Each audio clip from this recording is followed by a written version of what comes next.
Okay, well, I'm not sure whether I say good morning, good evening. This is a sixth edition of the Astute Engineer Podcast. Really excited about this one. Slightly jet lagged, I might say. So not really sure what time of day it is. But we are in the Podcast Boss in Brisbane. So if anyone is in the area, need a podcast, you're in good hands here. Today's conversation is, I guess, one that's been building for a few years now, Frank. So, Frank, your journey has taken a few different pathways, but let's go back to when you was in Germany. You woke up one morning and you said, I know what I'm going to do. I'm going to go all the way down to the other side of the world and change my life. So talk to me. How did you start? Yeah, this pretty much sums it up. But first of all, thank you for the opportunity to be on your podcast, and welcome back to sunny Queensland. Mm-hmm. And so it was back in 1980. I remember it was not so sunny in Germany in February, and the day when the late Bon Scott passed away, AC/DC. I was an absolute AC/DC fan and traumatized, shocked by the news. And what I did is I drew up a big map, a flag of Australia, and hang it up above my bed. And then I started to ask myself, Australia, where's Australia? And the more I learned about Australia, the more I liked it. And by the time I was 14, and I have to mention I grew up in East Germany, so East Germany being a place full of propaganda. In the newspaper, the only piece of information you could really trust were the football results from the weekend. The rest was all propaganda. And to me, it was clear I wouldn't raise a family in East Germany. So I wanted to move away, and Australia seemed to be just far enough away. So I made up my mind, yep, Australia it is. That's a really interesting point, because in the years I've known you, I didn't know you was from East Germany. And back in the 80s, it was a completely different place to what it is today. I mean, so back then, you sat there thinking opportunities lied elsewhere. You just kind of had that moment of clarity. Absolutely, Right. absolutely. Because so as a teenager, 14, 15, when you really start thinking, when you start questioning things you read in the paper, the politics, et cetera, you think, hang on, there's something else out there, something which is more rewarding than living in a system where there's one party that dictates everything. And so I started to form a plan, because what do I need to do to move to Australia? So first of all, I needed to study English, because as you can imagine, East Germany, the first foreign language was Russian. So actually I went to a Russian language school. I was fluent in Russian, but I kept up my English. And I already had a hobby. I liked building radio receivers, music amplifiers, etc. So I decided to become an electronics engineer, because it also coincidentally was a profession that was needed in Australia. So I started telling all my mates, hey, when I grow up, I will live in Australia. I said, yeah, that's awesome. But They must have thought you were mad. Exactly, because they said there's one thing that could be problematic, which is called the wall. So how to get out of East Germany with this wall, which was, of course, a real problem.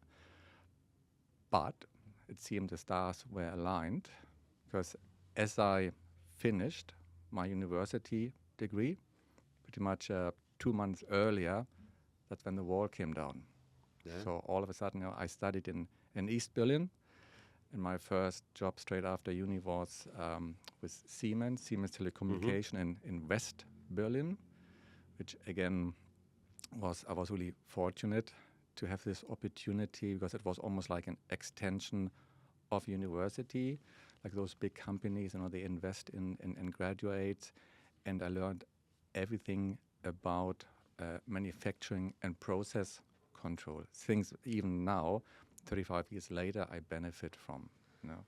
Yeah, and I think it's interesting that knowing now that you was from Eastern Europe, Eastern Germany, the Berlin Wall, lots of people wouldn't understand what the real impact of that was. But you managed to break a lot of stigma then by going to work on the west side of Berlin, but actually still having that passion to say you wanted to go to Australia.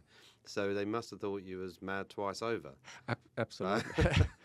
And as I said, working with Siemens was such an opportunity. Mm-hmm. And back then, in Germany, there was a saying, "You don't resign from a job at Siemens." So Frank, what are you doing? Yeah. So I had prepped all my friends, my family, that eventually I will move to Australia. But having this job, I thought, no, that's it. So I decided then a year later to go on a holiday to Australia just to get it out of my system. Yep. Yeah. But as you can imagine, I came here and it was even better than I thought. Right. Yeah. So that's when I then went back and decided, and it was really the hardest thing to go to my manager's office and break the news. Mm-hmm. And he said, "But Mr. Faller, I had plans with you, but good on you. So I won't even attempt to stop you." And then I put in my application for permanent residency, and it was a bit of an exercise, of course. But 6 months later, I had the letter from the embassy with my visa. That's amazing. I mean, I have some friends back home in the UK who are desperate to move to Australia, and engineers really looking to get in with some of the defence primes. And the UK, Australia have got a different bond. Germany and Australia, I didn't know had such a strong bond until I went to Adelaide and found a whole German village there, which is Handorf. in Handorf. That's a different story. We could be here all day for that. But what advice would you give now to somebody from Germany, anywhere outside of Australia? Because you must have seen, when you first come, the entry was challenging, and even more so now, but different red tape. So what advice would you give to a young engineer or just a young, enthusiastic, open-minded individual wanted to come down under? Yeah, so my advice would be to realize this ambition, to realize this dream. It is a big step, so don't underestimate it. And because I have also seen people who came to Australia and there were difficulties and, not sure that we make the right decision, went back home, weren't happy, came back. So you need to be prepared to go through a period where there are challenges, because it's a different life in Australia. So there are challenges. And what helped me is that I had so much enthusiasm and idealism where I could draw to see me through this time until things naturally got better. It's actually, I mean, the more I think about it, you are close to being bonkers, to be fair, because that's one of the biggest shifts you could do, coming from an Eastern European upbringing to the laid-back surfer upbringing that you've just walked into. So what was the biggest challenge when you got here, apart from the weather and the spiders and the snakes and anything else that can kill you over here? What did you find the biggest challenge? Yeah, so challenge and opportunity at the same time. So it's a different lifestyle, which I very much enjoy. It's laid back. So in professionalism, in the professional life, sometimes this can be seen coming up, being a German engineer, as too laid back. But trying to see the positive things, the opportunities. So I sometimes feel the approach in Europe, in Germany, without generalizing, it's always difficult to generalize, is they're very structured in their approach. Very determined, structured, but it can take a relatively long time to get from A to B. Where the Australians tend to be much more agile and creative, etc. But sometimes also not necessarily meeting all commitments. So a lot of agility, not too much structure. Europe has a lot of structure, not so much agility. So ideally, if we could combine these two, that would be perfect scenario. Everyone knows German engineering is amazing. Working in Siemens must have some amazing learning experiences in that manufacturing world, and Six Sigma and all the smarts. And I guess you brought that across. So when you first come over, I assume you didn't walk into your position at Alexon that you was for many years. What did you do when you first come here? Yeah, exactly. Good point. So at Siemens, things that I've learned, one key thing that sounds so trivial but is so essential is in manufacturing to avoid defects rather than detect and repair defects. Yeah, that is again so trivial, but is so important. And so at Siemens, my job was to plan production lines and be responsible for manufacturing processes. And when I came to Australia, I basically switched sides and I worked for a company called Astute Engineering. Their business is to sell electronics manufacturing equipment to manufacturers in Australia and New Zealand. Where initially, before I took this job on, I thought, oh my goodness, did I go to university for 5 years to go around and install manufacturing machines? But in hindsight, was one of the best decisions that I made, because I learned a big part of the electronics industry in Australia and New Zealand, and I realized that there's a very pragmatic, very practical approach in Australia in small businesses, because like a small business, they don't have statistical process control, etc. What Siemens has, but guess what? It's a different situation, and wow, and the results are amazing. So I adapted to this new environment because I worked with Astute Engineering. And what about the culture shift? Did you find it difficult to actually become that relaxed surfer dude, or? So I'm probably still not a. Oh, you're a surfer dude now, Frank. I mean, I've known you long enough. Most chilled out German I know. Oh, thank you. No, but I really embrace this, and of course, I want to fit in, and so important, and I can see the benefit it has to have this positive can-do attitude. That's probably also a standout. This positive can-do, and this strong sense of collaboration, mateship that we have here in Australia. So we got to first meet you when you were running Alexon, and it wasn't too long after we first met that you got hit with the biggest challenge anyone would have running an organization. How did you bounce back from the fire? Yeah, so this was really and I still feel it today. I can imagine. It's almost 2 years now. Is it really? Yeah, it was on the 12th of August, 2023, early Saturday morning when Alexon was hit by a devastating fire, and lithium batteries caused a fire and the entire factory burned down.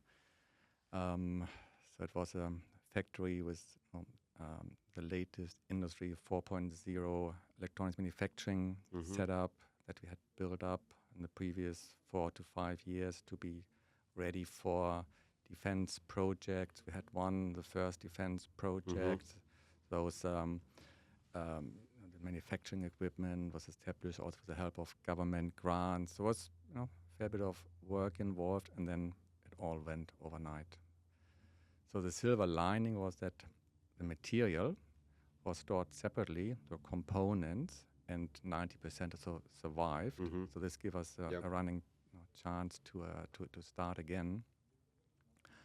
And so the first reactions, also from the industry and from the community was really quite overwhelming. Feeling this support, this what I mentioned just before, the collaboration. We are not every single electronics manufacturer in the country reached out to us and said, "Hey, can we help you?" You know? That's amazing. So that was amazing. The phone wouldn't stop giving us practical advice what to do. Like one was, for instance, get in as quickly as you can to recover items that might not have burned, because otherwise they will be destroyed by the corrosive atmosphere. Yep. And that it was really useful advice, so which we did. And communication is number one. Yep.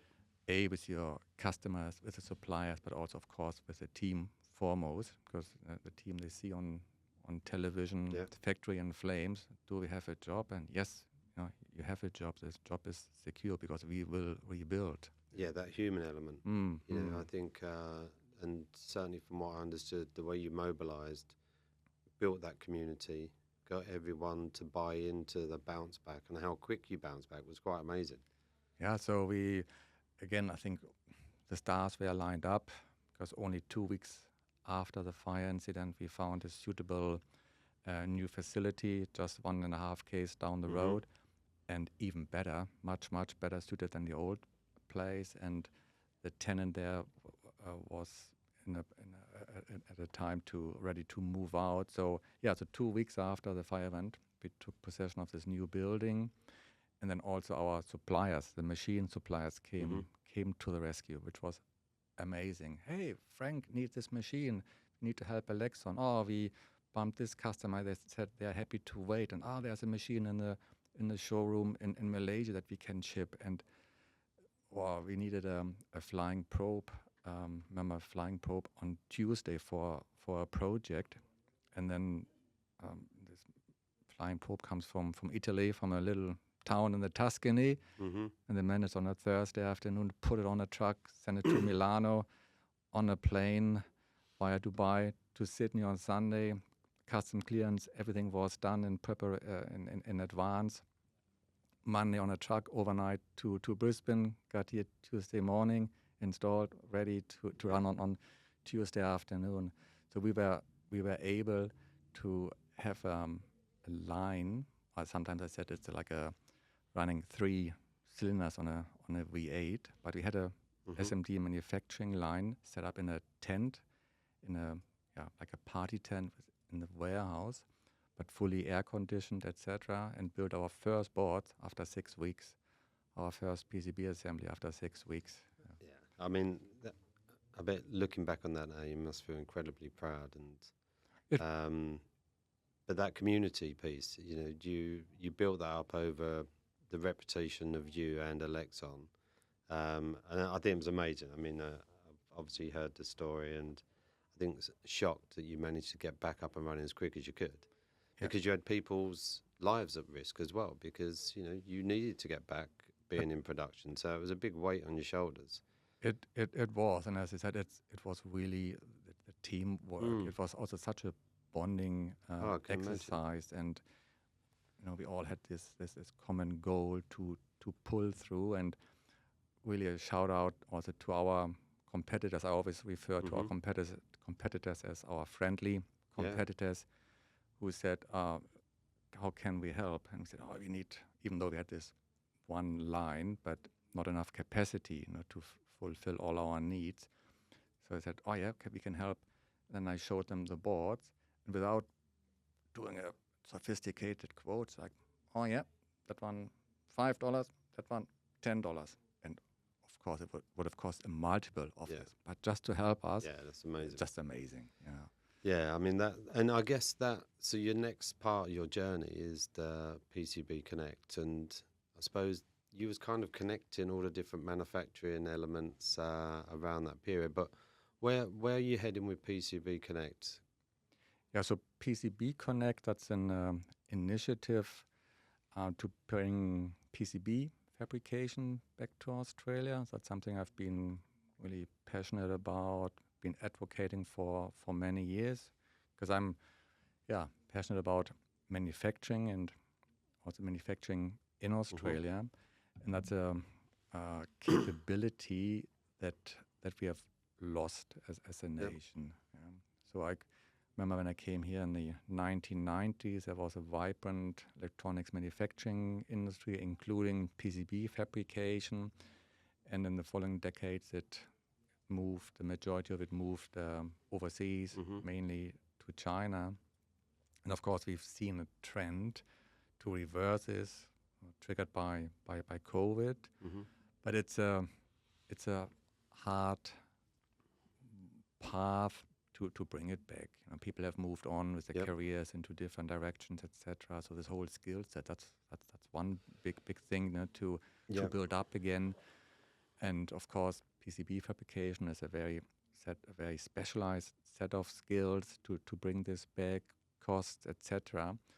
But in these geopolitical challenging times, I think we can see how important it is to have sovereign capabilities here in Australia. Yeah, and I think that reshoring aspect, I think the whole of, I think it doesn't matter where you are in the world, I think the whole industry needs to look at, after COVID, after the supply chain shocks everyone had, and with all the tariff challenges that we've got today, that reshoring activity is important.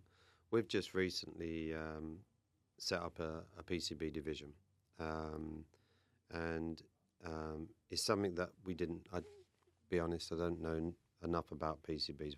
We're working with experts and partners. China is the centre of high volume, and finding alternative sources is so important. Certainly for the defence industry, particularly the high rail. But you touch on it there, and it's something that kind of been missing from a lot of people's attempts to reshore. A lot of the experience has already moved with it.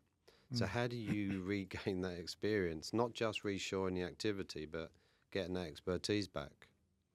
Yeah, so I think there are different avenues and different ways to approach it. One thing is we need the skill set now, so we can have skilled migration. There are visa programs to bring skilled engineers, experts, etc., to the country. Because what better place to live than Australia? Absolutely. But then also mid and long term to invest in our education and bring those skills back. Because also what I think manufacturing does, it's not just this one manufacturing line and doing all those beautiful things, but there are suppliers, and these suppliers, they need to have specified or specialized product offerings that need skills. So it's like sometimes, I refer to like the car industry in Germany. It's not just the big manufacturing lines of VW or Mercedes. It's all these suppliers. They're so specialized. They're world market leaders in what they do because they need to be innovative to be cost competitive and a supplier, and something similar with the electronics industry. So rather than for Australia as a nation to export our commodities and buy finished goods, we want to have more vibrant manufacturing economy. So you get much support from government? I know that in some of the contracts we've worked with our team in Australia, the AIC industry capability has been a big driving force for major contracts. But surely this will be something that will help that bringing back that capability, getting some of the bigger primes to support and buy into it. And how have you found that engagement piece? Yeah, so there's certainly a lot of interest and support from the government. I work very closely, I'm a part of Regional Development Australia, which is an organization set up by the federal government to advise on opportunities for economic development in the region. So RDA, so Regional Development Australia, has taken on this project and is also funding it. And as you mentioned, we're working really closely with defense primes because we can see the benefit for Australia to be a manufacturing hub for really sensitive products, where companies like defense companies from Europe would benefit from having a second leg to stand on, like a safe haven, if you like, to manufacture products that can be then also exported back to the country. That's really an opportunity for Australian and overseas businesses, to join forces. Yeah, I think so. I mean, there's a lot of engagement with the Global Access Program from some of the primes, and I wonder whether that's somewhere that they could help support by you reshoring. You're actually given opportunity for Australian PLC to push back out again. I think it's so important, but I think your biggest challenge is getting the experienced expertise to help you on that as well. Yes, that's these expertise. That's one of the challenges, and to get a project like this off the ground, we are also looking at doing a feasibility study, because there's a lot of questions that need to be answered. To work out exactly what type of PCBs, what quantities, the complexity level, and what does it actually take to set up a factory. What is the infrastructure requirements, high-speed data, power, waste disposal, and of course the experts. What are the operating costs, expected cost per unit? And with this information, we can build a business case to say, hey, government, please also help us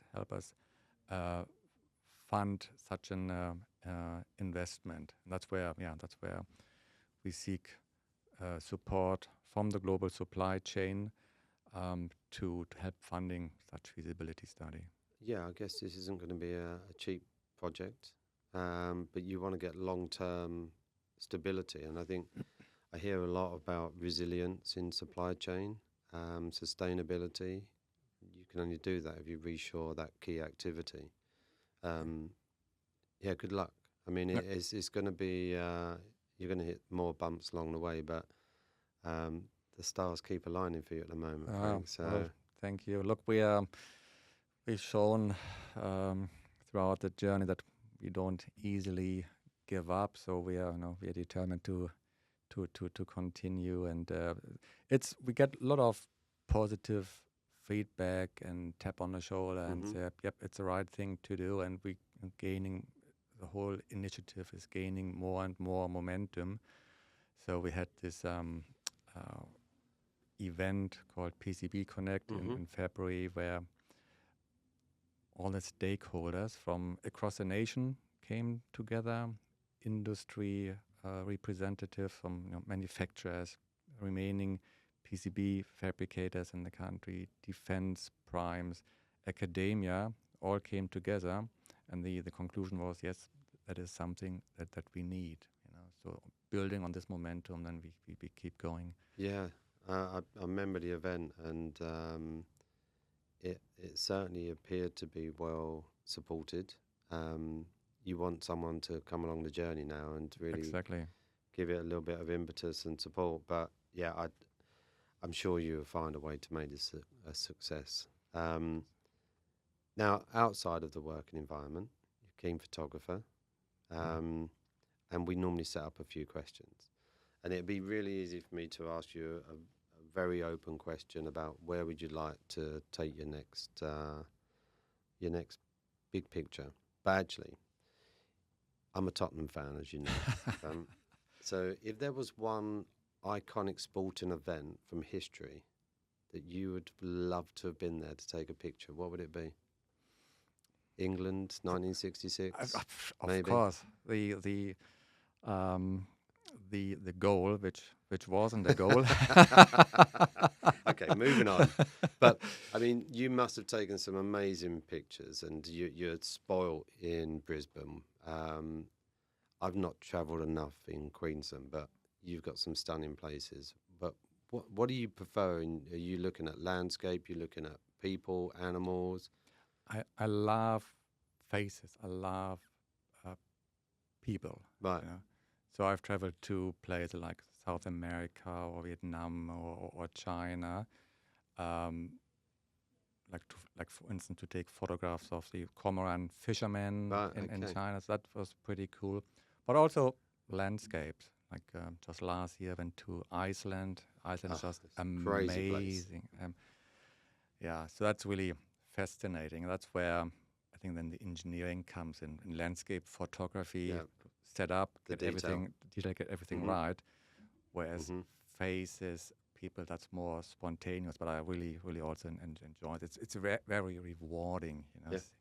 Well, I think from people that I've asked who know you love people. Understanding people, working with people, and I guess that's what's also helped you on your journey. So turn the clock back, not when you was thinking about coming to Australia, because I think that's just absolutely bonkers. I can't believe somebody would at 14 could think that. But if you're trying to get into engineering now, or into manufacturing, or in business, what bit of advice? How do you encourage tomorrow's generation, the future stars? What would you tell them to do? So I would say that it's a very rewarding industry, a very rewarding profession to have. Because what I would say is manufacturing. That's always something that's needed. The world, it doesn't happen that you just order something on the internet and it turns up. But somewhere it needs to be manufactured, and why not being part of it? So that's a safe job that will always be needed. And together with AI, with data, Industry 4.0, it's so exciting to build stuff, to create stuff.